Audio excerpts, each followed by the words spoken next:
Gecə evə gəldim, düzdürmü? Bax 6 işləmişdi, evdə gəldim. Deyəndə sənə ehtiyatlı olmaq lazım. Başa düşün. Bax, avtomobil idarə edirdim, yavaşca sürdüm. Böyrümdə qız var idi, 2 dənə qız.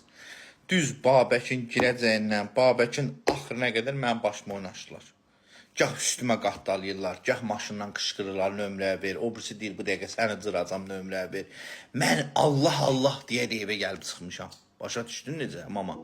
Mən Allah Allah deyə evə gəlib çıxmışam ki, ay Allah, qurban olun bir dənə tez çatım evə. Bəxtdən qayda, polis də yox idi ki, verin maşını saxlayayım orada.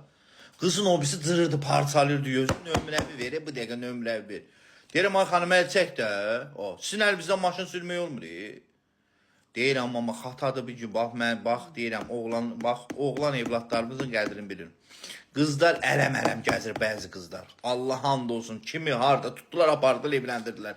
Bir də işləsən ki, uşağın toydu. Bax, deyirəm sənə bil.